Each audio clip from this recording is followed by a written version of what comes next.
What is up, guys? My name is Ian, and I help people take their mindset from a place of lack to a place of abundance. Out here back in Scottsdale again, we're walking through the Scottsdale Optima apartments.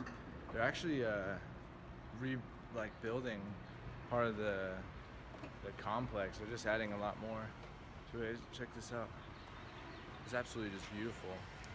And I just wanted to make a video just to try to talk about something that's kind of like new into my life. It's called the Kundalini Awakening, and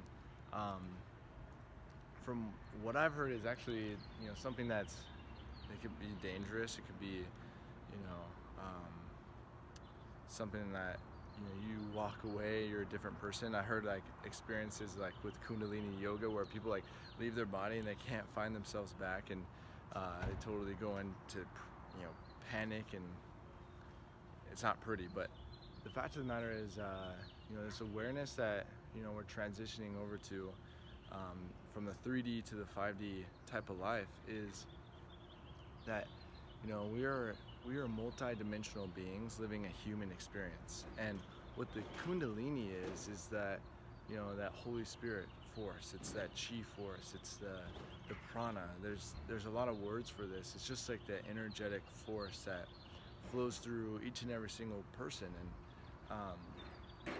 the fact of the matter is that we've become dormant to ideas and philosophies that can progress us exponentially and to live lives that we never thought even possible. And quite frankly, it's because of social conditioning. It's because of social standards. It's because people want to put us in that egotic kind of fear-based mentality. But with all this information, with all the access to the internet and the resources that were once impossible to obtain, that now we're able to get to levels of consciousness that we couldn't even conceive once before. And the fact of the matter is the Kundalini energy is the idea of bringing like sacred juices per se. I don't know exactly the terminology, but up your spine and activating your pineal and pituitary gland. And basically what this is the glands that create neurotransmitters in your body. So we're talking about like neurotransmitters as in serotonin, dopamine, we're talking about melatonin. But the craziest thing, and the reason why this is such a special concept, this Kundalini concept, is that when we raise that energy through our spine and we activate it in our pineal and pituitary glands, that we are actually activating crystals that can change the molecules of the neurotransmitters by just like one or two offsets. And that those offsets can become anti-cancerous, they can become anti-aging, all these amazing cells and transmitters, and eventually the DMT, dimethyl triple something. And what that is that's a life force chemical. And what that can do for people is give them visions. It gives them the idea that what they see in their mind's eye is actually real.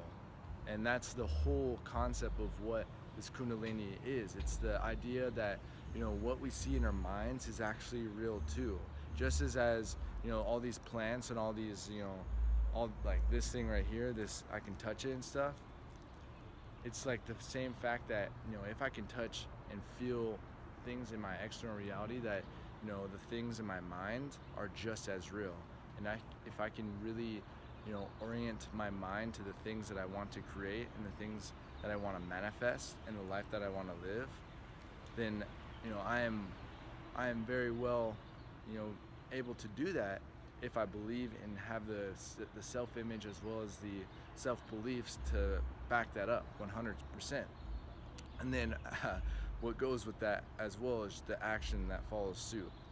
So, and that's the idea that Kundalini really arises, is that idea where you can manifest whatever you want. You are the God force, and everything, you know, outside of you is a reflection of who you are inside. And if you can really, you know, change who you are inside, your external reality only is apt to change. So hopefully this video was of use to you in one way, shape, or form. I'd really recommend you look up Dr. Joe Dispenza on the Kundalini, and to really, you know, ask yourself deep questions. You know, what are you? Why are you here? You know, what is your purpose? You know, what do I want? And once you start to orient your mind to where you want to be, then the resources and the techniques will come into your life. So thank you guys so much for watching. We'll catch you later. Namaste.